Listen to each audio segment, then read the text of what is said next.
नमस्कार दोस्तों, चलिए जानते हैं हरियाणा की 50 फटाफट बड़ी खबरों को सिर्फ 10 मिनट में। लेकिन उससे पहले यह वीडियो आप किस जगह से देख रहे हैं हमें कमेंट में जरूर बताएं।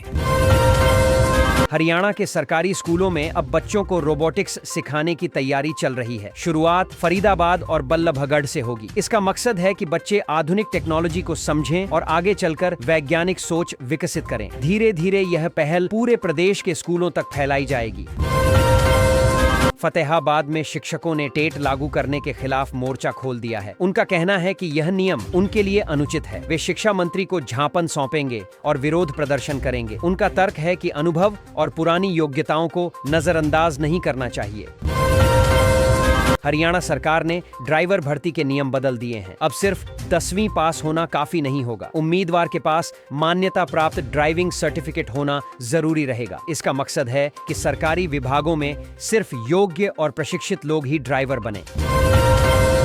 हरियाणा में निजी और सरकारी शिक्षा संस्थानों के बीच का फर्क लगातार बढ़ रहा है। निजी स्कूलों में सुविधाएं, तकनीक और पढ़ाई बेहतर बताई जा रही हैं, जबकि सरकारी स्कूल पिछड़ रहे हैं। यही स्थिति चिंता का कारण बन रही है और सवाल उठ रहे हैं कि शिक्षा में समानता कैसे आएगी।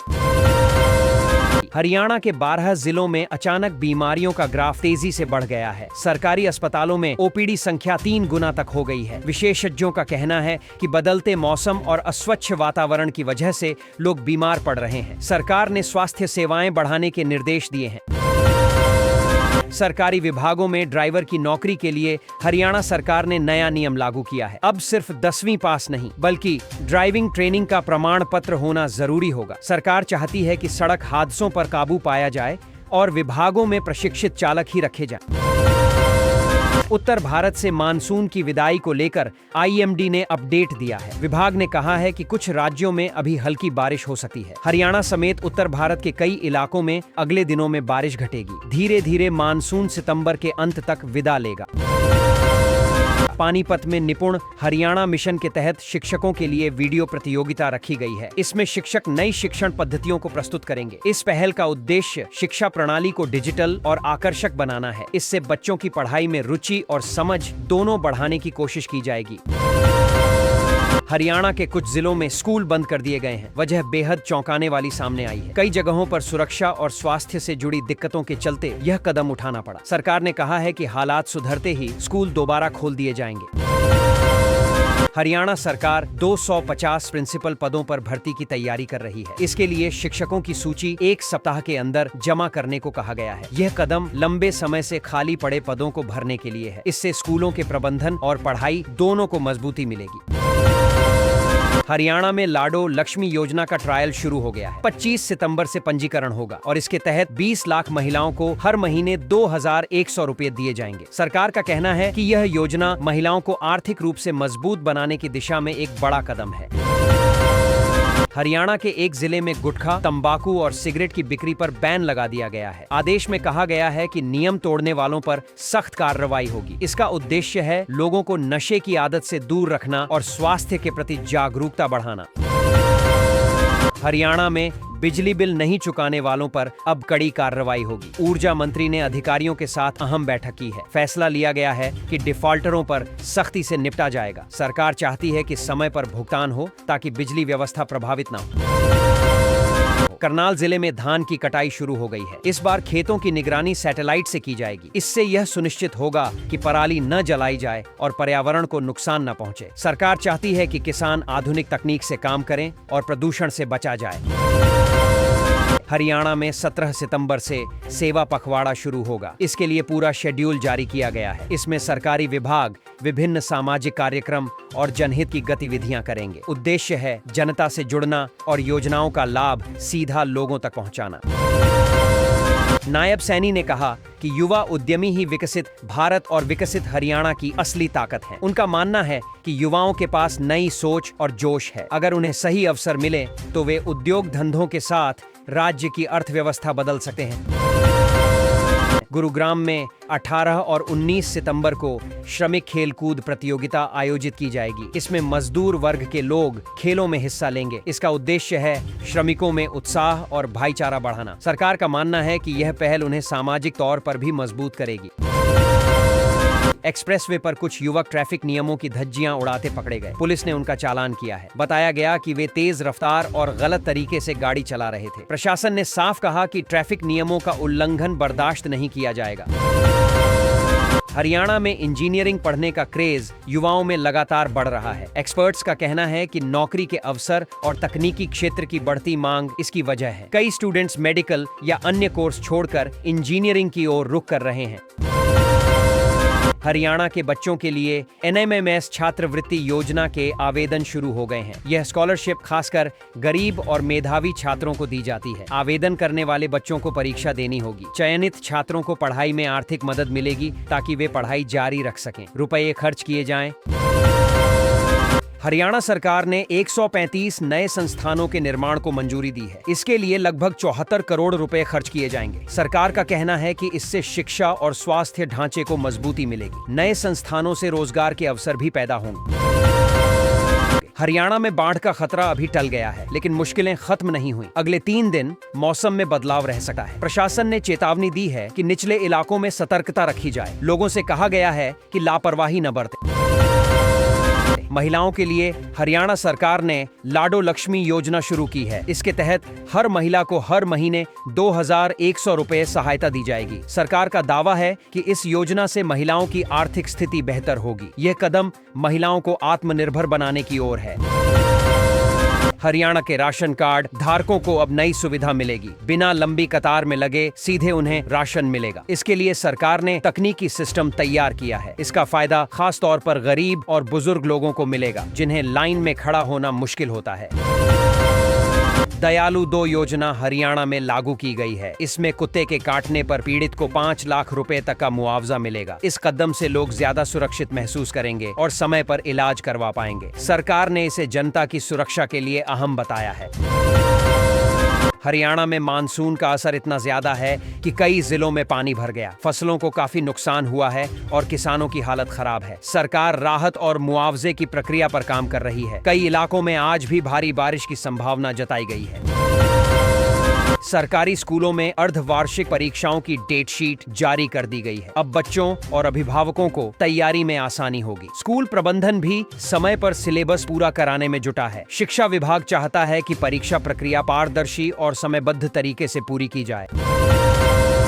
हरियाणा के 8वीं कक्षा के छात्रों को सरकार मासिक छात्रवृत्ति देने जा रही है। आवेदन की अंतिम तारीख भी तय कर दी गई है। इससे गरीब परिवारों के बच्चों को पढ़ाई में मदद मिलेगी। सरकार शिक्षा को मजबूत करने के लिए कई नई योजनाएं लागू कर रही है। बाढ़ राहत के लिए सरकार ने विशेष गिरदावरी शुरू कर दी है। इससे फसलों के नुकसान का आकलन होगा और किसानों को मुआवजा दिया जाएगा। कई गांवों में पानी भरने से हालात बिगड़े हुए हैं। प्रशासन लगातार काम कर रहा है ताकि प्रभावितों को जल्दी राहत मिल सके। हरियाणा के कई जिलों में पानी का स्तर बढ़ गया है और हालात चिंताजनक हैं। मौसम विभाग ने आज भी झमाझम बारिश की संभावना जताई है। प्रशासन ने लोगों को अलर्ट किया है और निचले इलाकों के निवासियों को सुरक्षित स्थानों पर जाने की सलाह दी है। मुख्यमंत्री ने बताया कि अब तक 3,24,583 किसानों ने मुआवजे के लिए आवेदन किया है। सरकार चाहती है कि हर प्रभावित किसान को राहत मिले। अधिकारियों को आदेश दिए गए हैं कि जांच और वितरण की प्रक्रिया तेजी से पूरी करें ताकि किसी को दिक्कत न हो। नई गेहूं की किस्म WH-1309 लॉन्च की गई है। इसकी खासियत है कि ये गर्मी सहन कर सकती है। किसानों को उम्मीद है कि इससे उत्पादन बढ़ेगा और नुकसान कम होगा। कृषि वैज्ञानिकों का मानना है कि आने वाले समय में यह किस्म ज्यादा लोकप्रिय हो सकती है।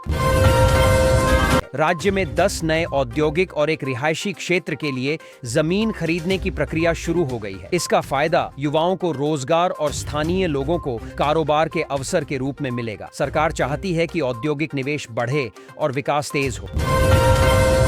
मुख्यमंत्री सैनी ने कहा कि अर्जुन अवार्डी खिलाड़ियों के गांवों में खेल अकादमियां खोलने पर विचार हो रहा है। इससे युवाओं को प्रेरणा मिलेगी और खेलों में नए प्रतिभाशाली खिलाड़ी निकलेंगे। सरकार खेलों को बढ़ावा देने के लिए कई स्तरों पर काम कर रही है।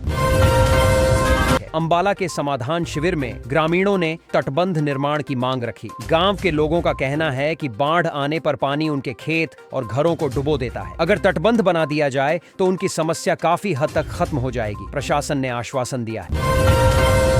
अंबाला में सफाई पर जोर दिया जा रहा है। अधिकारियों और कर्मचारियों के अवकाश पर रोक लगा दी गई है। अब सफाई व्यवस्था को प्राथमिकता दी जाएगी। प्रशासन का कहना है कि शहर को स्वच्छ रखना सबकी जिम्मेदारी है, इसलिए सफाई में कोई लापरवाही बर्दाश्त नहीं की जाएगी।